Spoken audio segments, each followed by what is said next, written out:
Communications Director for the City of Broken Arrow. Today, we're talking about the 2018 General Obligation Bond Program called Build Our Future BA. For this video, we'll discuss a project in Proposition number 3, Quality of Life, also known as Parks and Recreation, and that's to build more pedestrian and bicycle trails here in Broken Arrow. And joining me to talk more about this topic is Broken Arrow Mayor Craig Thurmond. Mayor, thanks for joining us here. Happy to be here. You know, it's pretty appropriate that we're surrounded by bicycles when we're talking about building more community trails. It really is, and it's really great to have Smokehouse Bicycle Shop here on Main Street, so people have access to it, and it's a great shop full. I am a patron myself. I think it's a great place to be, but it really helps, brings our cycling community together. Absolutely. Now, I understand you're an avid cyclist yourself. Well, I ride some, yes.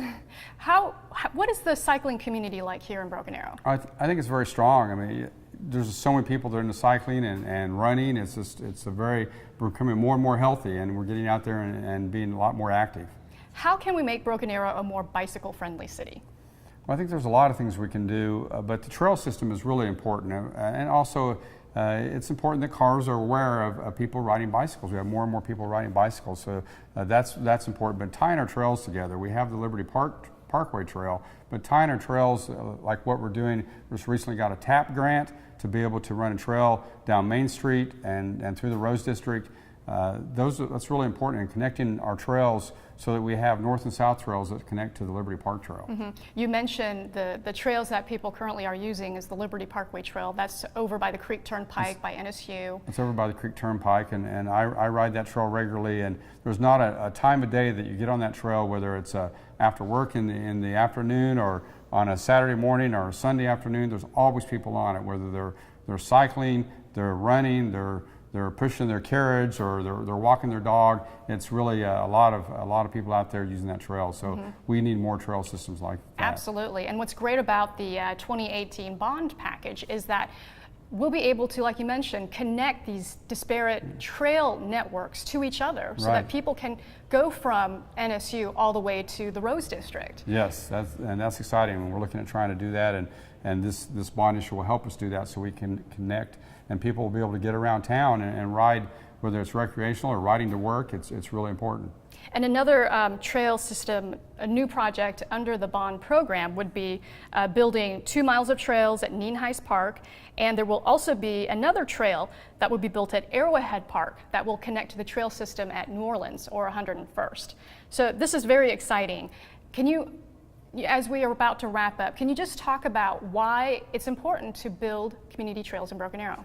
Well, I think it's very important to have trails because it does bring the community together, but it gives us that connectivity where we can get on our bicycles, or we can walk or jog, and we can go wherever we want in the community, and it's really exciting that we do that, and important that voters get out and vote for this. It's just so much that tying our community together is important, but having that access and having that connectivity and the safety of being on a trail versus just riding down a street. So it's really important for our citizens to be able to have that access. And it's a very highly requested project too. Very highly requested. A lot of feedback on our 2017 citizen survey. Yes, a lot of people really are interested in trails and interested in having that connectivity and being out there and being able to get from one point to the other safely, and that's important. All right, anything else you'd like to add? Well, again, I just want to encourage the voters to get out and vote on August 28th. It's so important that we vote for this and we get this bond to pass. Because we have so many important things. We have this trail system, but we have so many infrastructure items and public safety items and quality of life items on there. It's important that we get out and vote. And whether you agree with it or don't agree with it, you need to get out and vote. And the big thing is that we're not going to raise taxes and keep tax level the same, but we're going to provide a lot more different services to our community. So it's important. And continue making Broken Arrow a great place to live. Yes, continue making this a great place to live. All right, that's a wrap for this edition of Build Our Future BA. Go to our bond webpage to see the projects and all 6 of the different propositions at www.buildourfutureba.com. And don't forget to vote on August 28th.